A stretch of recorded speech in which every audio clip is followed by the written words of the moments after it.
Patrícia Carvalho é jornalista, convidada da revista de imprensa. Bom dia, Patrícia. Obrigada por ter vindo. Já vamos falar sobre a sua obra, mas vamos voltar aqui à capa do Jornal Notícias, que eu vou tentar mostrar, a propósito do processo de beatificação da Irmã Lúcia, Milagres no México e em Itália. Sim. Eu confesso que escolhi este tema um bocadinho para dar o salto depois para a conversa que vamos ter a seguir. Mas também para mostrar que este vai ser, sem dúvida, um tema que vai marcar o ano, não é? É o centenário das ditas aparições e vai, sem dúvida nenhuma, marcar o ano. Depois da investigação que eu fiz, a única coisa que eu posso esperar, e daqui que vem, é que estes casos sejam investigados muito a sério, porque, de facto, já houve nos processos ligados a estes casos, da beatificação da Irmã Lúcia, também do Jacinta e do Francisco. Houve alguns casos que foram recusados, que não foram considerados suficientemente credíveis, digamos assim, para justificarem como prova. E quando estes casos aparecem, e isto de certeza que vai continuar a aparecer e vai continuar a falar-se disto o ano todo, espera-se que haja uma investigação séria, que foi uma coisa... Patrícia diz no seu livro que é difícil acreditar, estou a citar, que algum dia se saberá ao certo o que se passou na Cova da Iria em 2017. 1917. Em 1917. Sim, é difícil porque não há, pelo menos disponíveis, não sei se haverá algum documento por aí perdido, mas do que há disponível não há nada que nos possa dizer isto aconteceu desta maneira. O que há são os relatos da época, de pessoas que estiveram presentes, as notícias que saíram nos jornais, que eram todas elas muito tendenciosas, estava sempre pleno conflito entre a República e a Igreja, e portanto não há as pessoas que não acreditam que isto foi verdade não têm nenhuma prova documental, uma carta de alguém a dizer vamos forjar isto, vamos convencer as crianças a fazer isto. Isso não existe. E portanto, esse momento inicial das aparições de 1917 acho que ficará sempre, a menos que apareça alguma outra prova, ficará sempre decorrente da crença de cada um. Mas, do seu ponto de vista, houve estes erros na investigação? É um problema de negligência ou foram deliberados? Qual é a sua percepção? O caso teve vários condicionantes. Conforme já disse, estava-se num período de conflito aberto entre a Igreja e a Primeira República. E, portanto, o que saiu nos jornais era muito tendencioso, decorrente do tipo de jornalismo que se estava a praticar. Os jornais católicos foram mais cautelosos e tentaram mostrar o caso. Vamos lá ver o que é que se passa aqui, ainda não há uma prova da Igreja de que isto tenha sido verdade, mas sempre alimentando de forma mais ou menos moderada. Há aqui um milagrezinho, há aqui uma coisa. Os jornais republicanos, por outro lado, atiraram-se completamente ao processo sem nunca apresentarem qualquer tipo de prova. Chamavam-lhe embuste, isto foi tudo criado pelos padres, é o povo ignorante que está a ser levado mais uma vez pela Igreja, mas depois nunca apresentavam provas, nunca foram falar com as crianças, nunca tentaram, de facto, desmontar o que haveria para desmontar, segundo eles. E, portanto, temos esse lado, não é? Em que a história não foi bem tratada, em termos de conhecimento público, não foi bem tratada.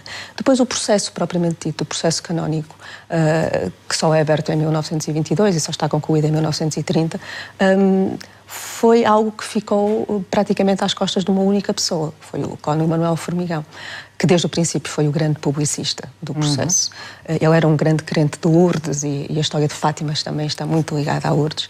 E ele alimentou nas páginas dos jornais e em várias obras que escreveu sob pseudónimo toda a história de Fátima, e depois aquilo ficou às costas dele. E ele adiou o processo durante muito tempo. Em determinado momento, o Bispo de Leiria começa a insistir com ele para que ele feche o processo, para que possam tomar uma conclusão.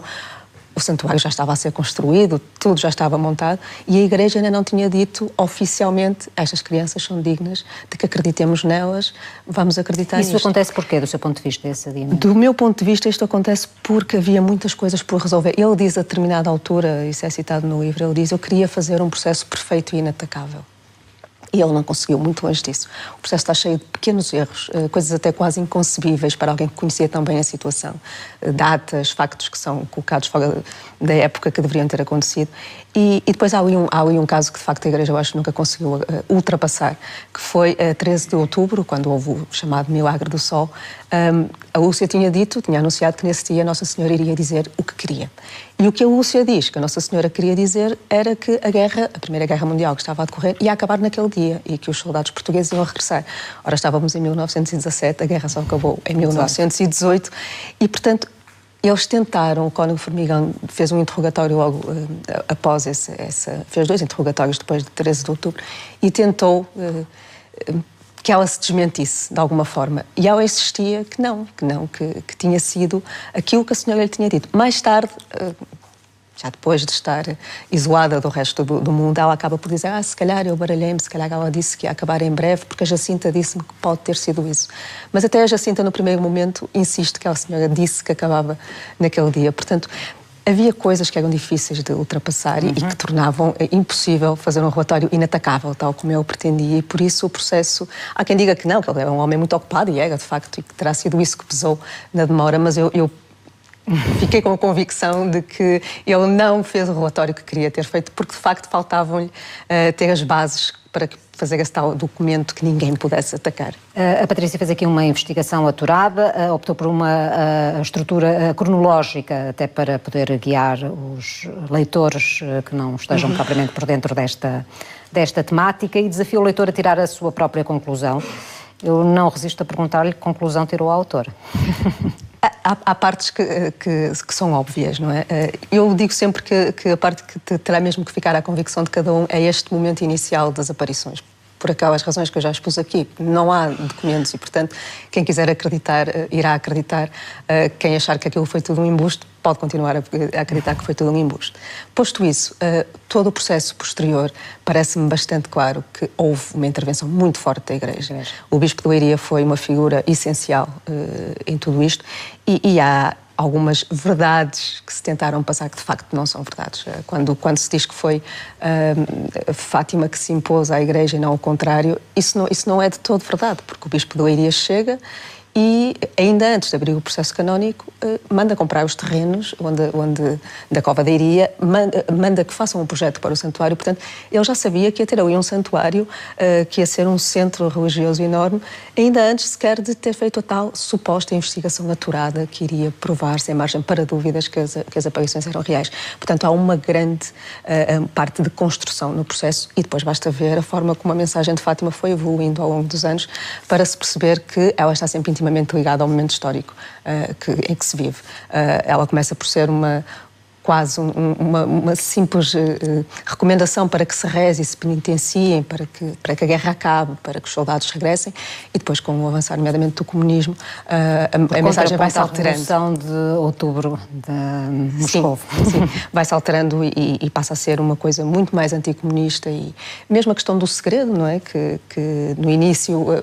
De facto, as crianças diziam que havia um segredo, mas descrevem-no como umas palavrinhas, e depois, com o evoluir dos anos, apenas com Lúcia como única testemunha, porque os primos já tinham morrido, passa a ser toda aquela dimensão das 3 partes do segredo que envolveram supostamente o Papa João Paulo II. Portanto, há ali muita dose de construção, sem dúvida. Patrícia, muito obrigada por estes esclarecimentos. Fica aqui a sugestão de leitura. O livro já está às vendas. Fátima, Milagre ou Construção é uma obra de Patrícia Carvalho.